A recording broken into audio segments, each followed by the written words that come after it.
Thank you. First off, I'll say, go Navy, beat Army. Rob. I can do that. I got the mic. What a fantastic day here. And honestly, I am truly at awe to be here today and humbled. You don't know how humbled I am today to meet these three gentlemen over here. And my heart is warm. I am fulfilled today just to be in their presence. And I'm truly grateful that I had this opportunity to be here. And honestly, as we celebrate our Navy and our nation's history, as well as the history of the state of Rhode Island, as we heard from Matt and the team. And there's nothing better than a haze gray underway, and I see a lot of Navy retirees here in the audience, so I'm thinking about being on an aircraft carrier and getting ready to launch off a flight deck, so I'll take the haze gray anytime. First, I would like to thank, as already been stated, Lee Carney again for the invitation and working with my team to get me out here today. It's truly, again, my honor, and everyone here for the leadership of the community to make this happen and to make this event possible. Representative Magazine, again, sir, thank you for your leadership down south at the national level, and then also here managing the state activities here. To the Town Council, President Mark Schweiger, and then the Town Council members, again, thank you all. Also, Matt, fantastic brief on the history and what you do at the Preservation Society. And thank you and the team, because really history informs what we do in the future. So really appreciate the efforts that you all did. Cassim, man, fantastic as the director of the Rhode Island Veteran Services. He is an alumni of War College. We won't hold it against you that you are a surface warfare officer, but we did. That's okay though. Do we have any sub officers in here? Submarine officers? We do have some aviators, which is good, and a Marine Corps officer. So again, thank you all.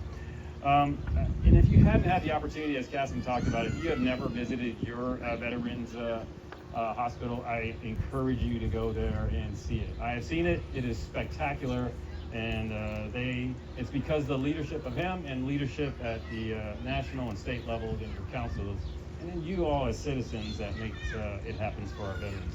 Most of all, to the veterans that are here today, sitting in here in the audience, and our senior veterans that are here, you all set the example not only for the service members that today, but to your community, to our community, for everything you have done.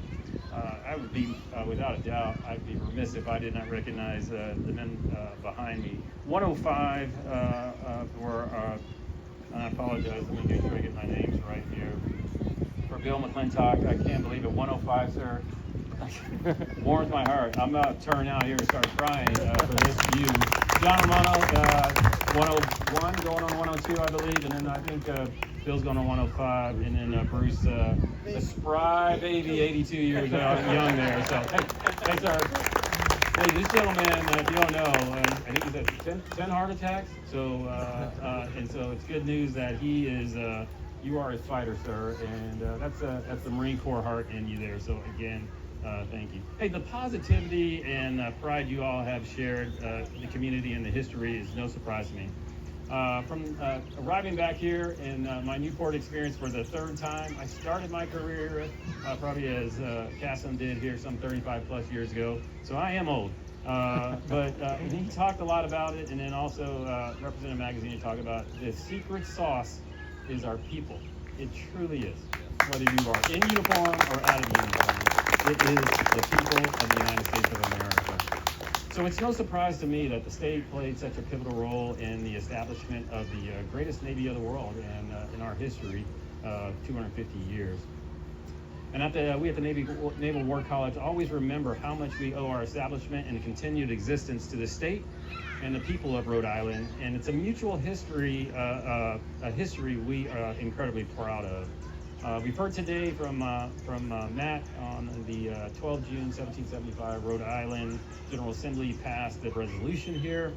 And the thing about it is, for me, this was the first ever Western Hemisphere authorized Navy. So Rhode Island never stopped playing a leadership role in our Navy, as we heard.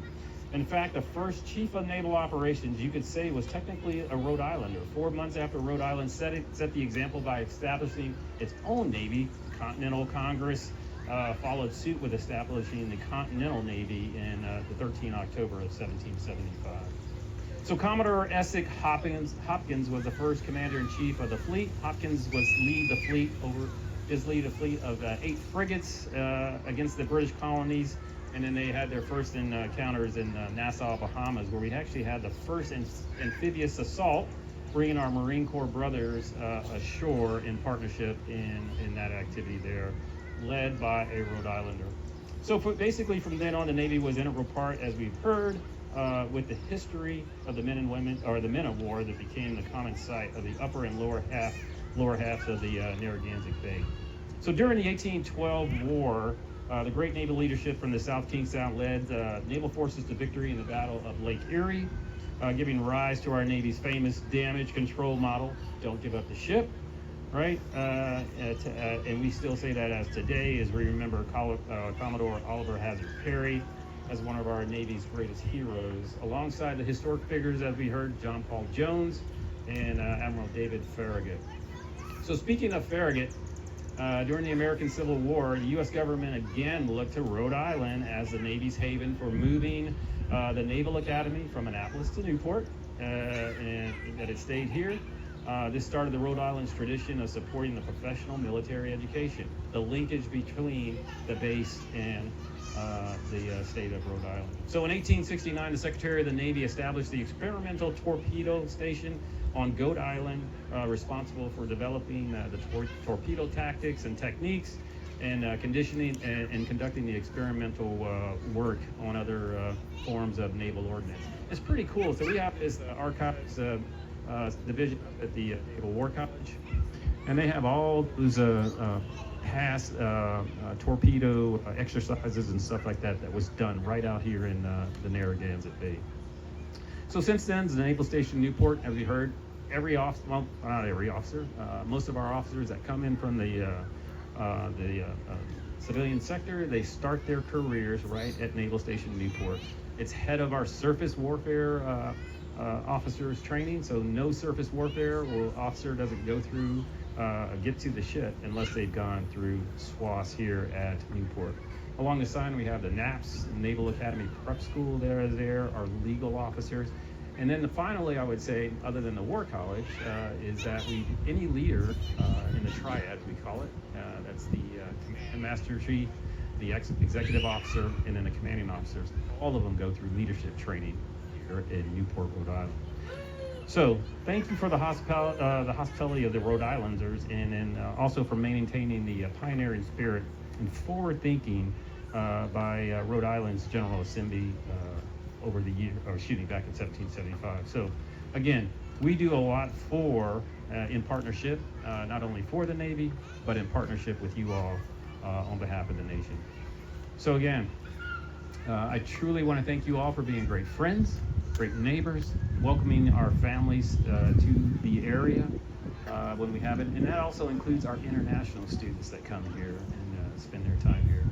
Thank you all for your patriotism, and it's an honor to be a part of this celebration for 250 years. So please always remember, when someone tells me thank you for being for service, I say thank you too. We're all teammates. And as we go about our day, the rest of the day, I ask you to not think of yourself, but to think of others. Thank you.